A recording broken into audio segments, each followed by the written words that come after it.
Baik, bismillah, assalamualaikum warahmatullahi wabarakatuh.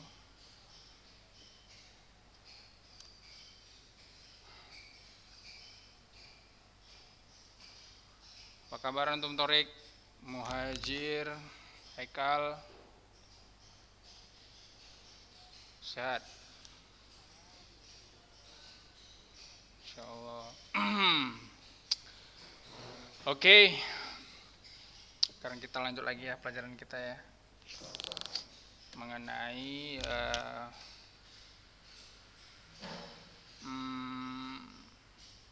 sistem regulasi ya,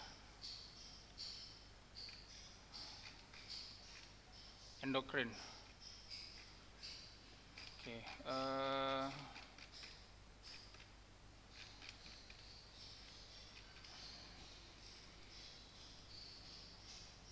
Wanita macam endokrin kan?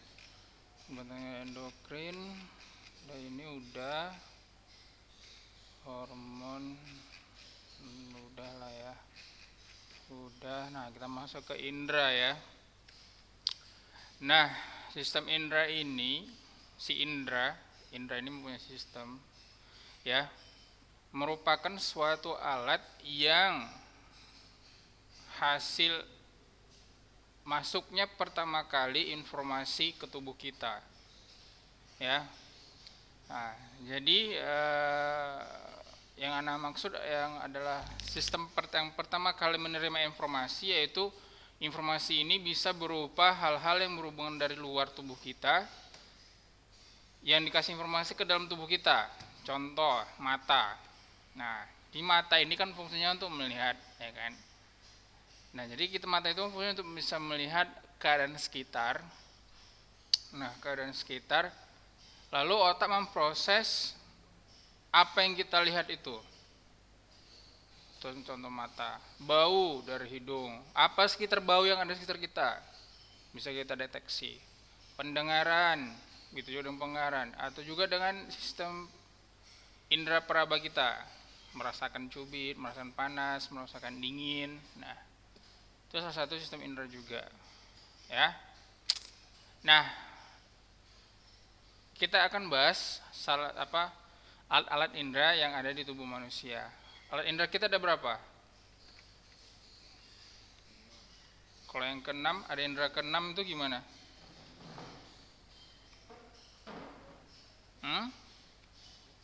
Mitos ya. Oke. Indera keenam tiba-tiba kayak ting gitu ya kan. Apa tuh?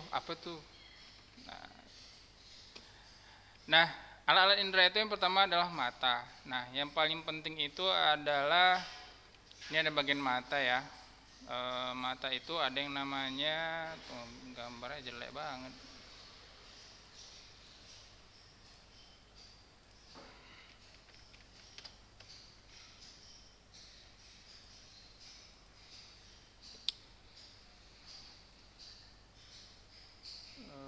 Oke, anatomi.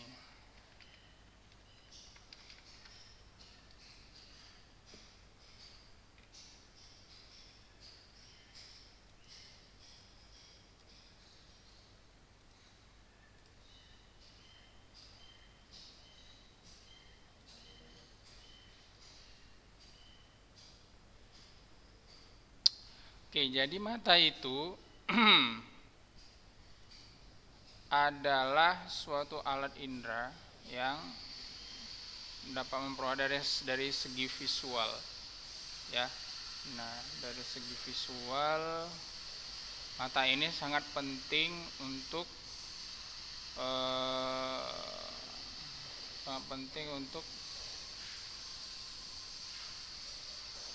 bagi kita ya. Nah,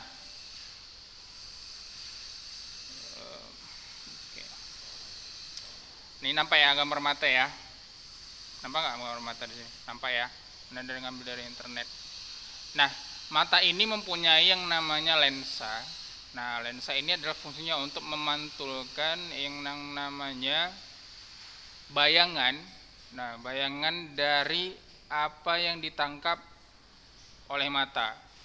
Jadi sebenarnya kenapa Anda sebut bayangan? Karena kita nggak akan bisa melihat suatu benda tanpa ada bayangannya, ya, tanpa ada bayangannya. Bayangan itu bisa jadi bayangan terkena sinar matahari ataupun terkena paparan tempias-tempias cahaya pada malam hari, ya. Nah, di sini tempat pemantulannya. Nah, di mata ini mempunyai macam-macam lapisan. Nah, ada lapisan. Nah, yang lapisan warna putih itu, yang warna putih dalam mata antum, itu disebut dengan sklera. Nah, ini sklera nih, ya, sklera. Ini yang namanya ada yang namanya ini namanya pupil, ya. Di dalam pupil inilah ada namanya lensa. Nah, di dalam pupil ini dia bisa mengecil, bisa membesar, tergantung situasi, ya. Nah, kalau misalnya malam hari biasanya ini membesar. Kalau misalnya pada siang hari dia mengecil. Sama kayak mata kucing. Kalau anda perhatikan siang hari matanya gini, lurus, pupilnya. Kalau malam hari dia besar. Nah, kenapa? Nah, itu dia fungsinya untuk menangkap cahaya. Sama kayak pupil manusia juga. Pupil itu juga dia bisa menangkap cahaya atau menangkap bayangan yang ada di sekitar kita. Nah, jadi kalau misalnya kita nggak ada cahaya, kita nggak bisa lihat, ya. Nah, lalu yang warna biru ini, nah, yang membuat warna mata antum berwarna itu adalah iris namanya. Iris. Nah, iris ini adalah suatu organ mata yang mempunyai pigmen warna. Nah, ya, pigmen warna. Jadi setiap orang, setiap daerah, terutama daerah, ya, mempunyai iris yang berbeda-beda. Ada yang biru, ada yang coklat, ada yang hitam, ada yang itu yang paling common lah, biru, coklat, hitam, mungkin ada yang lain-lain lagi, ya. Nah, dari sini ya, pertama ada bayangan nih. Ya, kita cari mata yang menangkap bayangan.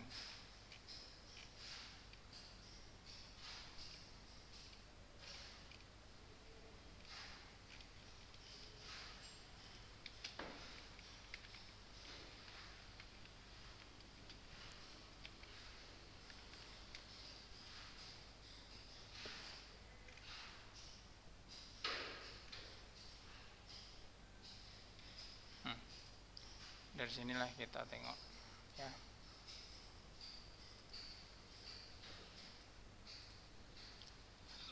Nah, kurang bagus ya.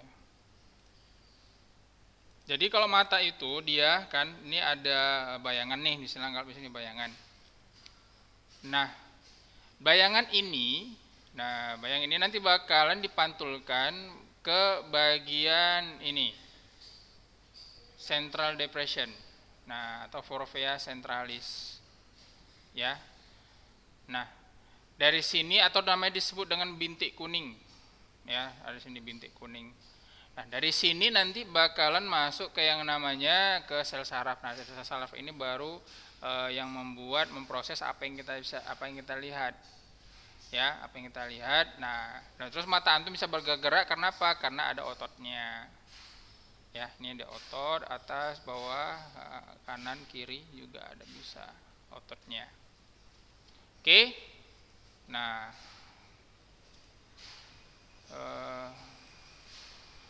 lanjut ya. Nah, lalu mata ini, nah, inilah nama tadi mempunyai namanya serabut saraf, ya. Nah, serabut saraf, dari sinilah nanti menerima impuls-impuls, informasi-informasi yang ada di sumbernya. Nah, ini ada objek dekat, ada objek jauh, ya. Nah, ya kalau misalnya objeknya dekat, misalnya antum melihat dekat gini, melihat dekat sesuatu yang dekat gini, nanti lensanya bakalan menebal. Nah, lensa yang dalam mata antum itu bakalan menebal. Dan apabila objeknya jauh, nanti lensa antum akan bakalan menipis, ya. Nah, Kenapa bisa dia menempel menipis? Itu karena ada ototnya, otot yang berkonsentrasi sehingga dia bisa fokus. Sama kayak lensa kamera. Lensa kamera DSLR itu bisa dia fokus, bisa dia antum atur dia tuh kameranya bisa maju sedikit. Kalau antum perhatikan ada maju sedikit, maju sedikit. Nah, itu dia bisa membuat fokus sama kayak otot yang ada di mata. Sebenarnya kamera itu strukturnya itu mirip-mirip seperti mata kita dan terinspirasi dari mata kita gitu. Sama kayak pesawat, ya kan, pesawat inspirasinya dari dapat dari burung gitu dan lain macam sebagainya. Oke, nah ada pertanyaan mengenai mata? Itu masalah penyakit kita bahas ya di belakang. Oke.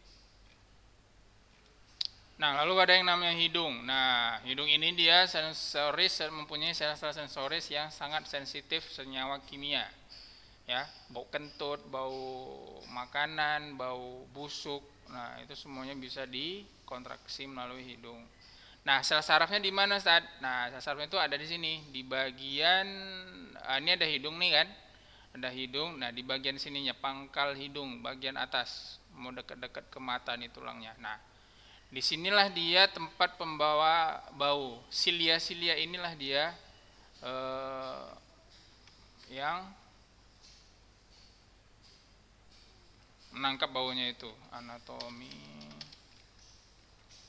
hidung.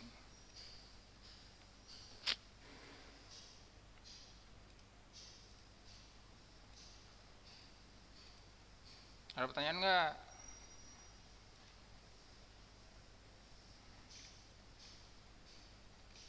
Nah, jadi yang menyebabkan hidung itu mancung apa pesek? Apa yang menyebabkan dia itu mancung atau pesek? Atau tahu? Coba lihat gambarnya. Hah? Apa? Apa Torik? Iya, betul sekali. Jadi tergantung dari tulang hidungnya ya. Tulang hidung dan bentuk hidungnya. Jadi kalau misalnya antum pesek bisa dibuat mancung. Entah itu tulang antum dikikis, entah di mana juga anda nggak ngerti. Jadi seperti itulah kalau misalnya antum mau operasi ya. Kalau namanya operasi semua bisa. Lesung pipi bisa dioperasi, dagu antum bisa dioperasi, lemak antum bisa dioperasi, pokoknya di custom lah bisa.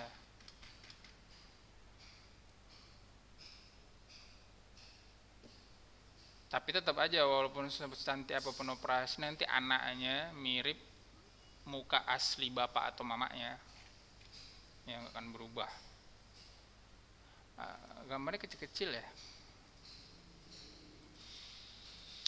Ini besar ya.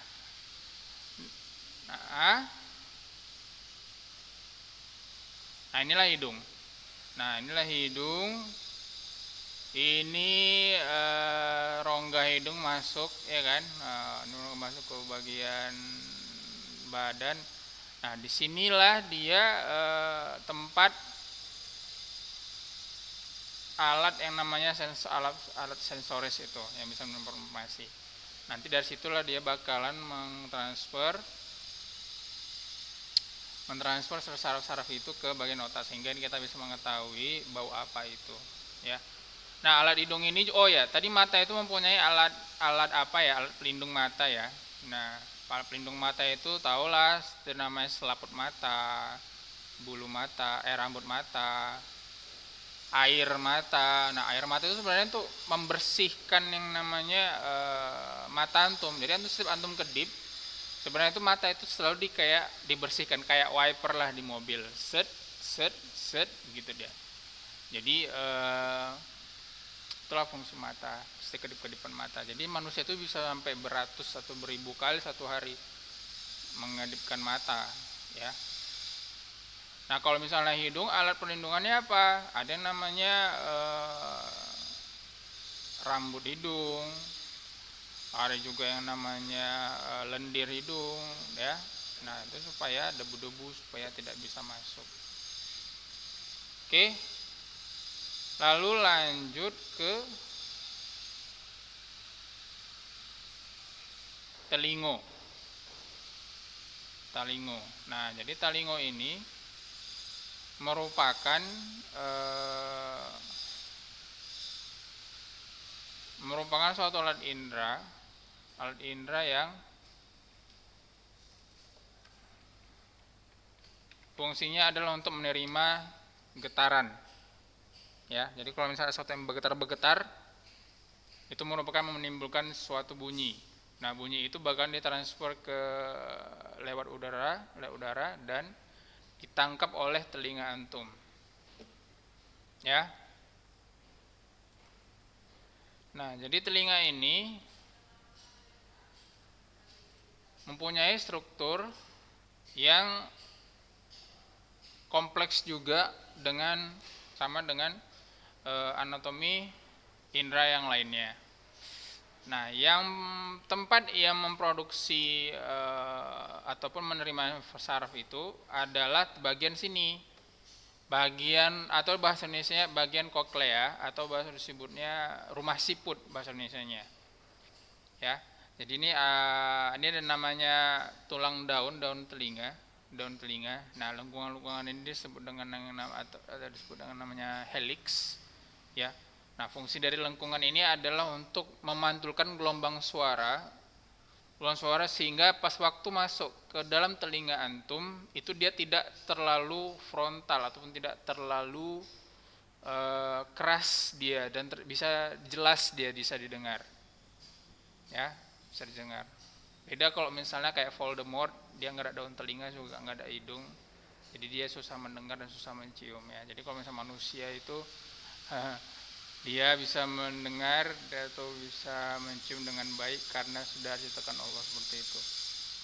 Ya.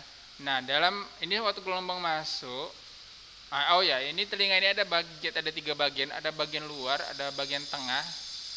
Ini bagian tengah dan bagian dalam. Yang bagian luar ini adalah termasuk dari daun telinga sampai saluran ini ya, daun telinga. Bagian tengahnya itu ada sampai namanya membran timpani. Nah, membran timpani atau disebut dengan gendang telinga. Nah, gendang telinga. Lalu ada namanya tulang-tulang pendengaran yang ikutnya juga memproses masuk ke bagian koklea. Nah, atau rumah siput. Nah, di bagian koklea ini tempat telinga bagian dalam. Ya. Nah, sebelum ini gelombang ini masuk, kan sama kayak tubuh kita, suatu yang terbuka itu pasti bisa masuk kuman. Nah, kayak hidung bisa masuk debu, kuping juga masuk telinga debu ya. Nah, jadi bagian telinga ini juga mempunyai alat yang namanya untuk perlindungan dirinya. Ya, seperti ada yang namanya lendir-lendir juga. Dia diproduksi itu. Lendir-lendir juga sehingga ada rambut-rambut juga, ada rambut-rambut halus juga di situ. Nah, jadi sehingga debu-debu yang masuk ke dalam telinga itu bisa ditangkap oleh si lendir itu tadi. Ya.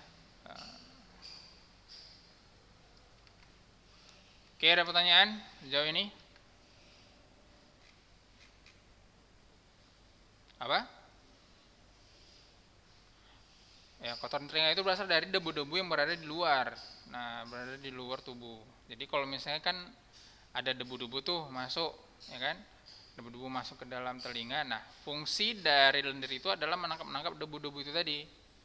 Nah, menangkap debu-debu itu tadi. Apa? Bukan. Nah, tapi ada beberapa kondisi yang membuat itu jadi penyakit. Nah, terkena infeksi telinganya. Ya. Iya, jadi kayak apa namanya itu? Teler ya namanya atau apalah namanya itu lupa. Nah, teleran. Nah, jadi dia itu memproduksi lendir secara berlebih. Nah, jadi ada sama kayak di sini ada bagian tempat namanya untuk memproduksi lendir. Jadi kalau misalnya dia ada penyakit itu seperti itu, dia biasanya itu ya, biasanya terkena secara dari bakteri ya, sehingga eh, lendirnya itu memproduksi secara berlebihan, sehingga kadang mau menetes, dia ngalir-ngalir, itu bau. Ya bisa diobati. Apanya? Tempat memproduksi cairan. Oke, kita cari dulu sini bagian gambar jelasnya ya.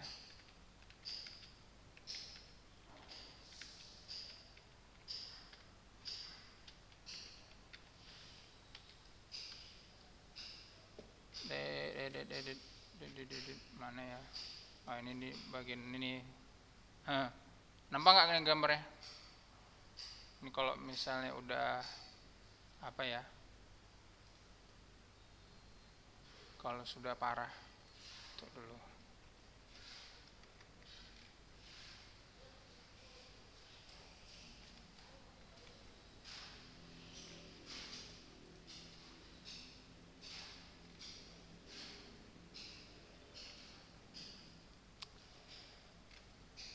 Jadi sebenarnya untuk memperbaiki telinga ini, untuk membersihkan telinga itu sebenarnya jangan pakai cotton bud ya.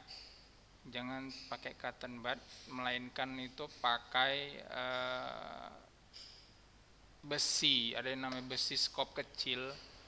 Itu fungsinya untuk mengeluarkan kotoran telinga. Nah, kenapa nggak disarankan pakai cotton bud?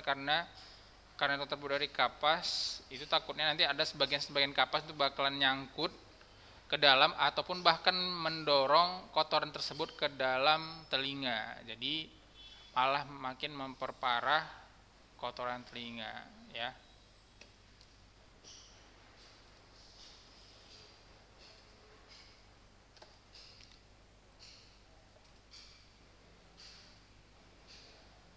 Kalau misalnya daun telinganya koyak ya pasti bakalan merusak sistem pendengaran, karena di daun telinga lah tempat informasi pertama kali didapat ya, pertama kali untuk mau diproses.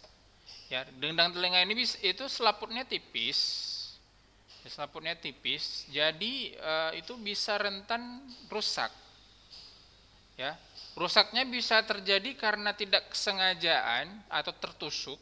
Waktu kalau kuping kan tertusuk, atau bisa karena terlalu dengar suara keras, terlalu keras, sehingga bisa merusak pendengaran. Bisa nggak dia masih mendengar suara? Bisa, cuma tidak terlalu jelas pada saat masih ada genang telinganya. Dia harus lebih kuat lagi, lebih jelas lagi baru bisa terdengar, gitu ya. Oke, sekarang bagian lidah. Nah,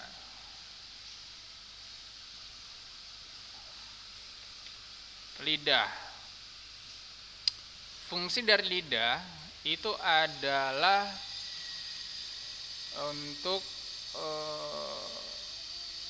indera pengecap ya, indera pengecap.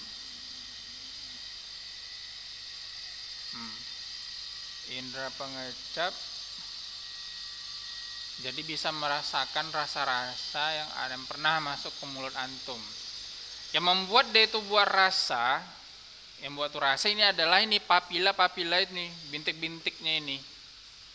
Nah, inilah papila kan, ini papila ini yang membuat antum bisa merasakan yang namanya rasa apa? Nah, rasa yang pernah ada. Rasa apa aja? Ada namanya asam, asin, manis, pahit ya. Nah, itu sebenarnya bagian lidah.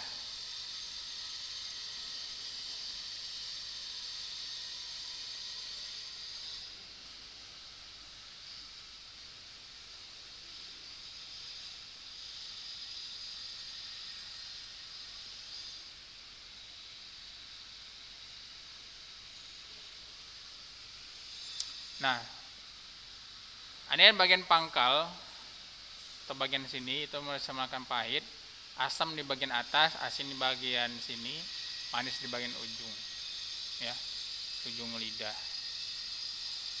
Lidah itu tidak bertulang, ya, melainkan banyak otot, ya. Jadi dia lentur. Bisa fungsi lidah apa sih sekaligus untuk mengecap? Fungsi lidah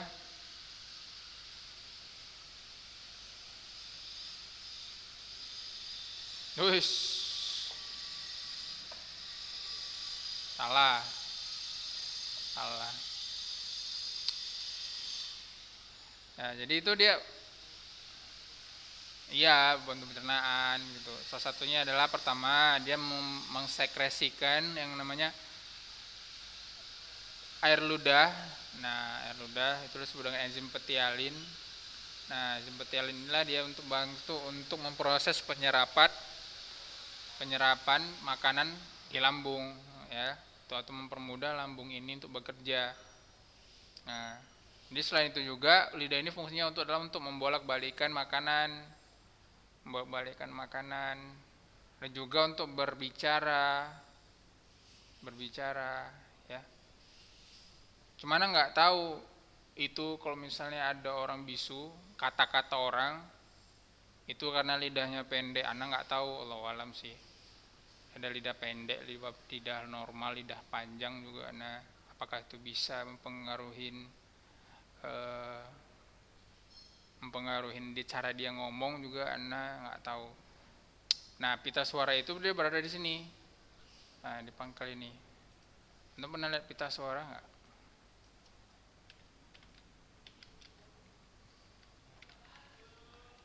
Kotak suara. Nah, kotak suara itu seperti ini. Dia bisa bergetar-getar di bagian pangkal. Nah, ini dia.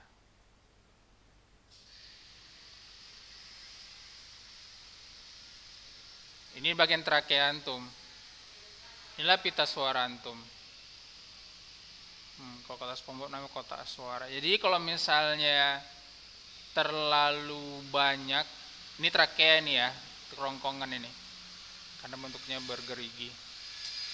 Karena terlalu banyak mengeluarkan suara, teriak-teriak, nah itu nanti bakalan bisa meradang bagian pita suara antum. Nah, sehingga membuat suara antum itu serak, ya, serak dan susah ngomong dan sakit juga, ya. Apa? Jadi di bagian saluran makan, di saluran makan, ya, atau disebut dengan namanya laring, bagian laring, ya. Oke. Allah alam, nggak tahu anak. Apa? Iya, kena lah ini.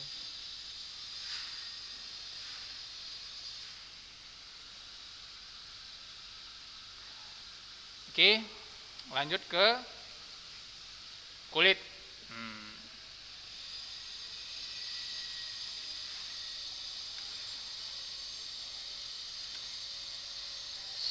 Nah, kulit ini merupakan suatu alat indera yang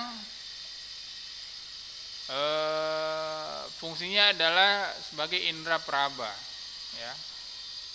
Sebagai indera peraba, kulitnya ini adalah menerima rangsang, baik itu berupa sentuhan, baik itu berupa suhu, itu bisa diterima oleh si kulit. Oke. Nah, kulit ini mempunyai 3 lapisan. Pertama adalah lapisan luar disebut dengan bagian epidermis. Nah, bagian epidermis. Yang kedua adalah bagian dermis. Nah, ini kita bagian epidermis dulu ya. Nah, epidermis ini adalah bagian tempat regenerasi kulit. Ya, nah, tempat regenerasi kulit sehingga kulitnya itu bisa selalu memproduksi hal yang baru. Kalau misalnya sudah rusak, itu baru lagi. Nah, itu dia bagian epidermis. Fungsinya adalah untuk tempat menerima rangsangan juga. Lalu ada bagian dermis. Nah, dermis ini tempat yang namanya bagian tengah kulit. Bagian tengah kulit yang di dalamnya itu terdapat banyak struktur jaringan, ya. Dari itu akar rambut, otot, darah, dan juga kelenjar keringat, itu dari sini dia keluar prosesnya, ya. Lalu bagian ketiga itu namanya hipodermis. Nah, hipodermis itu adalah bagian lemak. Nah, jadi bagian lemak yang berada di bawah kulit. Jadi kalau misalnya antum mau lihat lemak itu pas di bawah kulit antum. Jadi kalau misalnya antum lihat kulit ayam, pas antum angkat lemaknya, misalnya antum motong ayam nih, ya kan? Antum ambil kulitnya, pas antum raba aja di bagian bawah kulitnya itu pasti kayak berminyak-minyak. Nah, itu dia lemaknya. Ya. Jadi yang antum makan ayam itu kenapa dagingnya itu sebenarnya itu bukan lemak, ya, itu namanya otot. Nah, otot daging. Daging itu adalah otot. Jadi dia berotot, jadi makin besar ototnya, makin banyak dagingnya. Jadi ayam yang antum makan itu sebenarnya berotot, banyak ototnya, besar-besar dia. Muscular dia. Jadi itulah namanya lapisan-lapisan kulit. Nah, di lapisan kulit ini, kenapa kalau misalnya dia itu tidak, waktu dia mengelupas kulitnya itu tidak merasa sakit, karena apa? Karena bagian epidermis saja yang itu mengganti kulit. Nah, di bagian epidermis itu tidak mempunyai yang namanya aliran darah. Nah, jadi sesuatu yang membuat antum merasa sakit, itu terluka itu karena ada aliran darah yang koyak ataupun pecah sehingga mengeluarkan darah. Nah, itu antum bisa merasa sakit. Jadi kalau misalnya ada bagian tubuh kita yang tidak merasa sakit, tidak bisa merasa sakit karena ini kan orang normal, ya, karena tidak ada pembuluh darah. Misalnya antum potong rambut, antum tidak sakit, antum potong kuku tidak sakit, ya. Terus ada misalnya ada kulit yang ganti kulit antum waktu antum kopek itu tidak sakit, karena apa? Karena tidak ada yang namanya aliran darah di situ. Namun kalau misalnya sudah agak ke dalam baru terasa sakit karena pembuluh darahnya sudah mulai pecah. Oke. Nah, ada lagi pertanyaan?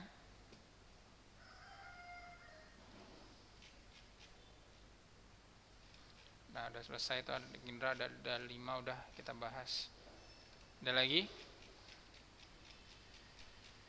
Besok kita masuk ke gangguan, habis ke gangguan masuk ke bagian bab baru yaitu reproduksi. Ya. Ada pertanyaan nggak? Ada? Waktu kita udah habis.